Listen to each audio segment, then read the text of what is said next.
بسم الله الرحمن الرحيم.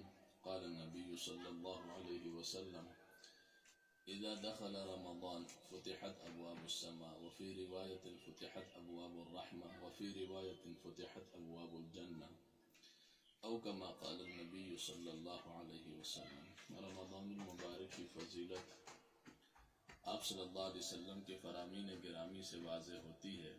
آپ علیہ الصلوۃ والسلام نے فرمایا جب رمضان شروع ہوتا ہے تو آسمان کے دروازے کھول دیے جاتے ہیں۔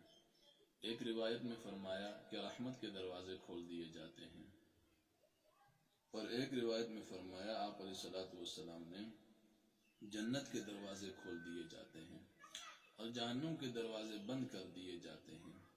رمضان المبارک کی یہ بابرکت لمحات ہیں، گزر رہے ہیں۔ اپنے ان لمحات کو قیمتی بنانا۔ رمضان کے روزوں کی فضیلت آپ علیہ الصلوۃ والسلام نے بیان فرمائی کہ اگر کوئی رمضان کا ایک روزہ جان بوجھ کر چھوڑ دے، نہ رکھے، اور پھر اس روزے کی قضا کے اندر وہ ساری عمر روزے رکھتا رہے، پھر بھی فرمایا رمضان کے اس روزے کی فضیلت کو نہیں پہنچ سکتا، اس ثواب کو نہیں پہنچ سکتا۔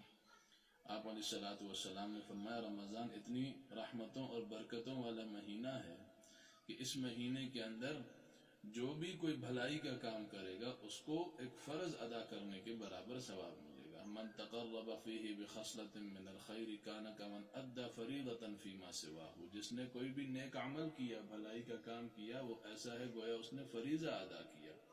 اور فرمایا جو ایک فریضہ ادا کرے گا کمن کان ادی 70 فریضۃ، ایک فرض 70 فرائض کے برابر ثواب مل جاتا ہے۔ تو اپنے روزوں کو قیمتی بنانا، اپنے اوقات کو قیمتی بنانا، ان فضائل کو سمیٹنا۔ اللہ ہمیں توفیق عطا فرمائے۔